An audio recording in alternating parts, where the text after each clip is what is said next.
Hello everybody, it's Double D. Before I take off today to Vermilion City, I wanted to show you guys some of the items we picked up and their worth.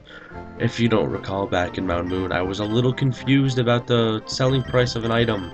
And you know what? I didn't feel like looking it up. Can you blame me?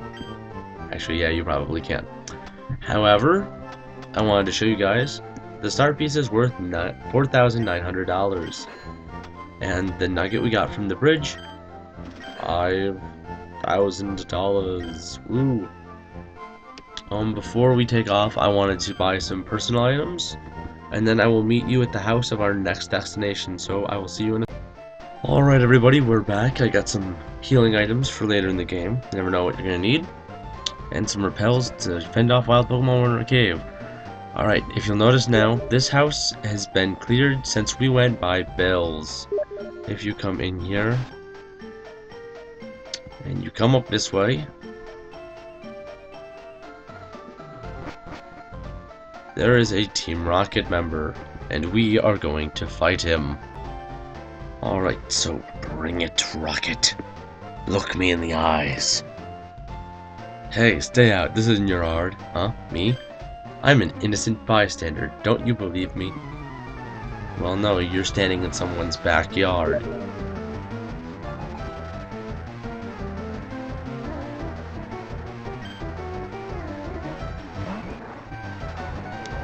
Really, this is just a decently hard fight. These are probably the highest level Pokemon in the areas if you don't count Misty's or your rivals. Alright, level 26. This is a move I'm actually going to replace the move I just taught him with. Rock Bomb was just my little assurance for getting to the last gym. Seismic Toss is a move that deals the damage of your level. And it's basically a good move throughout the game because you're always going to have at least half the HP in your level, unless you're like a really high level or really high HP Pokemon. In which case, you know, you're not going to do as much, but you know. It's a good tactical move and I like it. This Drowsy reminds me of Winnie the Pooh, and I'm going to kick him in the head. Bam! Kaboom! Drowsy!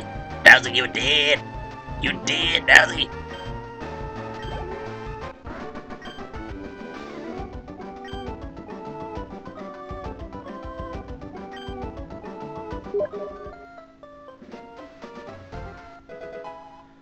Alright, so we got the item back that he stole in that house that I didn't even go over, but the item is Dig. It is a good ground move. If you don't have a Pokemon that learns it naturally, and you need to teach it to somebody, teach it that. We'll be able to go here later. We can't yet. We're going this way.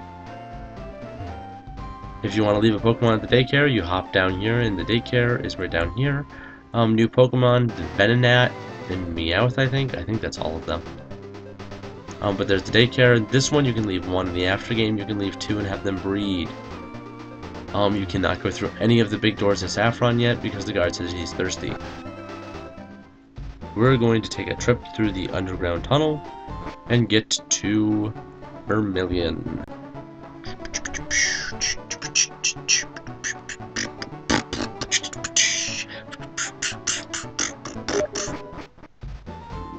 If you guys are wondering what that beeping is, it's just people annoying me through Steam while I'm trying to record. I probably... see, sorry for interrupting. No, it's fine. I don't mind. But anyway... gonna try to... yeah. A citrus berry, it's just more than an orange berry, it does the same thing. I don't think there's an item up there, at least that I can find without the item finder. I'm going to try to bypass as many trainers as I can. I forgot repels. Anyways, there's a Meowth. Meowth is a decent normal type. Yeah, I'm not gonna cut this from the video, I don't feel like it. But I will come back and fight all these trainers at a later time. There are two I think you can avoid, or at least one. I'm gonna spritz one of these, even though it's kind of useless at this point, but... try one anyway. Zip through here, come around here, dart around him. Yeah, you can avoid one of these by doing this. We fight this one trainer.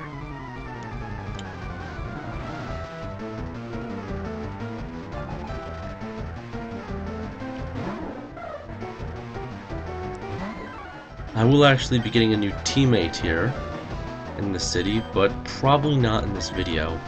In this video, I'm going to show you guys around Vermilion because there's actually a lot of things you can do here, and one of which you're going to have to do for later in the game. So today's going to be more of a tutorial day, and I just wanted to show you guys how to get here because my friends decided it'd be a better idea for me to do something else than just sit here on this computer.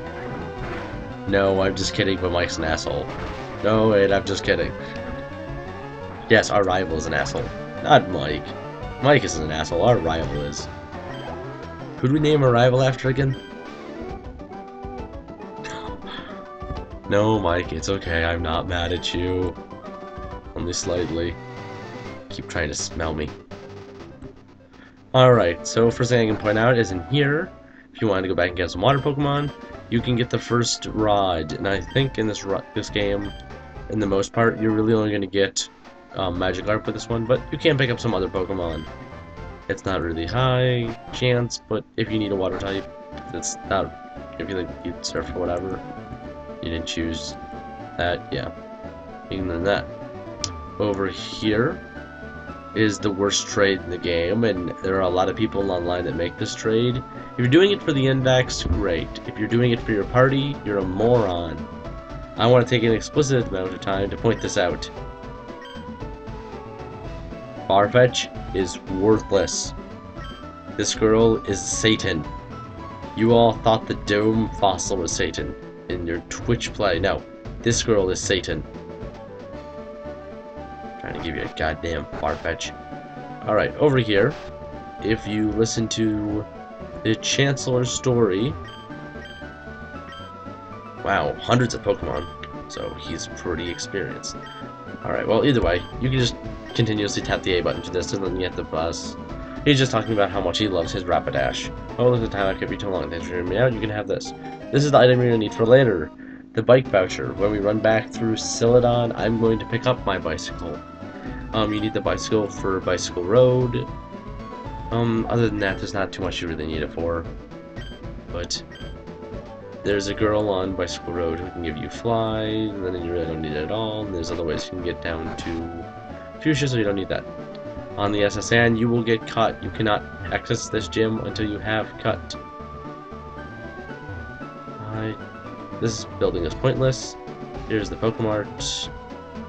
The SSN is down here, and there are a ton of trainers in there, all of which I am going to skip when I get to that point.